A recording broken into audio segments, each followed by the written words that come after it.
세계에서 가장 정통적인 카니발 중 하나가 즐거운 시간을 보내고 싶은 모든 사람들에게 몇 번에 한 번씩 문을 열어줍니다. 돌연변이쇼, 고개사, 마술사, 이국적인 동물 등 모든 것을 찾을 수 있어요. 하지만 가장 신비로운 명소는 초능력 상점입니다. 단돈 $5만 내면 24시간 동안 특별한 능력을 체험할 수 있어요. 초능력 상점의 레파토리는 매년 바뀌는데요. 이번에는 시력에 관한 거예요. 피터, 해리, 메리, 벤, 노먼 5친구가 가게에 와서 마술공에서 종이뭉치를 꺼냅니다. 친구들이 종이뭉치를 열자 그 순간 공에서 번개가 치는 거예요. 이제 각 친구들은 초능력을 갖게 됐어요. 해리는 적외선을 볼 수 있는 능력을 얻습니다. 그래서 어둠 속에서도 볼 수 있어요. 하지만 그렇다고 해서 해리가 대낮에 실명한다는 뜻은 아니에요. 해리는 색과 빛이 아니라 온도를 볼 수 있어요. 눈이 야간 투시 장치로 변한 거죠. 뱀은 이런 초능력을 가지고 있어요. 먹이를 잡는 데 도움이 되죠. 하지만 어떤 곳에서는 그러한 능력이 삶을 더 힘들게 만들 수 있습니다. 북극에 가면 그곳이 너무 추운 나머지 어둠이 보일 거예요. 하지만 사막에 가면 눈이 멀 수도 있어요. 해리는 적외선 시력 덕분에 멀리서도 살아있는 사람과 동물을 볼 수 있지만 차가운 물체는 가까이에서 볼 수 있습니다. 사람의 얼굴은 주황색으로 보이고 코와 귀 끝은 신체에서 가장 차가운 부위이기 때문에 옅은 색조를 띠고 있어요. 해리는 숲에서 길을 잃어도 멀리서도 온도가 올라가는 것을 알아차릴 수 있기 때문에 따뜻한 곳을 쉽게 찾아갈 수 있습니다. 해리는 불꽃의 열이 올라갔다가 공기 중에 녹아 사라지는 온도 패턴을 좋아해요. 그는 달리는 사람의 다리가 혈액이 빠르게 순환하면서 빛나는 것을 봅니다. 권투 선수의 손도 빛나고 수영 선수의 등도 빛나요. 해리는 따뜻한 날 걷는 게 어렵다는 걸 알게 돼요. 비가 오더라도요. 요리도 후라이팬 때문에 눈이 가려져서 할 수 없어요. 하지만 해리에게 가장 위험한 곳은 사우나예요.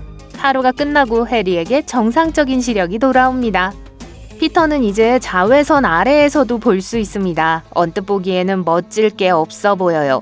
자외선은 태양, 컴퓨터 화면 및 일부 기기에서 방출되는 전자기 복사입니다. 그래서 피터는 눈을 약간 자극하는 특이한 빛을 볼 수 있어요. 하늘에서 그는 더 밝은 별과 먼 은하계의 빛까지 볼 수 있습니다. 자외선 덕분에 우리는 피부를 태닝할 수 있어요. 피터는 보통 사람에게는 보이지 않는 광선이 피부에 떨어져 피부를 약간 태우는 것을 지켜봅니다. 실내에는 자외선이 많지 않아 피터의 시력은 점점 나빠지고 있어요. 피터는 색을 잘 구분하지 못하고 눈앞의 그림이 희미해집니다. 자외선이 거의 없는 밤에는 눈이 잘 보이지 않아요. 일반 전구는 피터의 상황을 개선하지 못합니다. 하지만 자외선 전구는 그렇지 않죠. 피터가 긴장을 하면 눈에서 자외선이 방출되기 시작합니다. 자외선은 강력한 항균 작용을 하니까 손을 씻을 필요가 없다는 뜻이에요. 피터는 자신의 손바닥을 보고 모든 세균을 파괴할 수 있어요. 또한 가짜 지폐와 진짜 지폐를 구별하고 모든 물체의 지문을 볼 수 있습니다. 그런 능력을 가진 훌륭한 형사가 될 수도 있겠네요. 하지만 하루가 지나고 그의 시력은 정상으로 돌아옵니다. 메리는 전파를 볼 수 있는 능력을 얻습니다. 전파는 라디오, 인공위성 및 기타 여러 기술에 사용돼요. 거의 모든 기기가 전파를 방출하기 때문에 메리는 모든 전자기기가 빛나는 것을 볼 수 있습니다. 지구의 자기장은 전파를 생성해요. 다른 행성에서도 마찬가지여서 메리는 하늘에서 목성, 금성, 수성을 볼 수 있습니다. 하지만 화성은 자기장이 없기 때문에 보이지 않아요. 발광파는 사방으로 날아다니며 라디오 및 기타 장치에 포착됩니다. 일반 라디오 수신기는 전파를 가로채서 소리로 변환해요. 이게 우리가 음악과 생방송을 듣는 방법이죠. 메리의 뇌에서도 같은 일이 일어나요. 그녀의 눈은 전파를 보고 뇌는 신호를 소리로 변환해요. 그게 문제입니다. 메리는 사방에서 전파를 봐요. 음악, 다양한 언어로 말하는 목소리, 백색 소음, 광고가 동시에 그녀의 머릿속을 떠돌고 있습니다. 그것 때문에 미칠 것 같죠. 하지만 눈을 감자마자 모든 것이 조용해집니다. 그래서 그녀는 초능력이 사라질 때까지 잠을 자기로 결심해요. 벤은 감마 시력을 얻습니다. 감마선은 우주에서 가장 뜨겁고 에너지가 많은 물체에서 나와요. 이 광선은 우리 DNA를 파괴할 정도로 강력한 힘을 가지고 있습니다. 태양, 먼 별, 초신성 폭발, 블랙홀은 엄청난 양의 감마선을 방출해요. 하지만 지구대기가 감마선을 통과시키지 못하기 때문에 벤은 그걸 볼 수 없어요. 하지만 그가 ISS에 가더라도 폭발하는 별은 너무 멀리 떨어져 있기 때문에 아무것도 알아차리지 못할 거예요. 그는 방사능 오염 지역에서 지구의 감마선을 볼 수 있습니다. 선량계를 사용하지 않고도 버려진 원자로 근처에 어느 정도의 방사능이 있는지 확인할 수 있죠. 벤은 일부 물체의 방사능을 볼 수 있기 때문에 사람들에게 이 위험에 대해 경고할 수 있습니다. 일부 원자 과학자에게는 뛰어난 능력이지만 평범한 사람에게는 큰 쓸모가 없죠. 방사능이 높은 행성 어느 마을에서 벤은 낯선 것을 찾는 모든 무리에서 가장 환영받는 친구가 될 거예요. 그는 사람들이 과일과 채소를 재배할 수 있는 방사능 수치가 낮은 깨끗한 장소를 쉽게 찾을 수 있을 거예요. 가장 오염된 지역을 잘 알고 있기 때문에 사람들이 그곳에 가지 못하도록 막죠. 또한 숲에 방사능 괴물이 숨어 있다면 그 괴물이 발산하는 빛 덕분에 그 위치를 알 수 있을 거예요. 하지만 벤이 실제 사는 곳처럼 평범한 마을에서는 딱히 쓸모가 없는 능력입니다. 벤은 24시간을 기다린 끝에 정상적인 시력을 되찾지만 아무런 차이를 느끼지 못해요.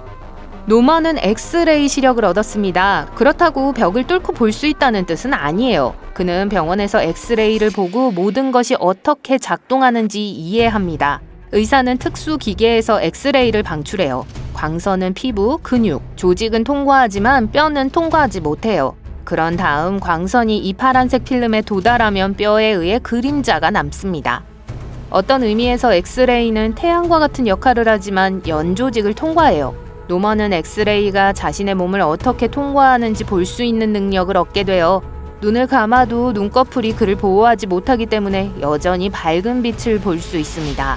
이 멋진 트릭의 끝이네요. 하지만 그가 눈에서 이러한 광선을 방출할 수 있다면 훨씬 더 멋질 거예요. 조금만 노력하면 사람을 볼 때 골격을 볼 수 있을 거예요. 노먼은 훌륭한 의사나 과학자가 될 겁니다. 하지만 엑스레이는 특히 보호복이 없으면 인체에 해를 끼칠 수 있기 때문에 이러한 능력을 오랫동안 사용하는 건 불가능해요.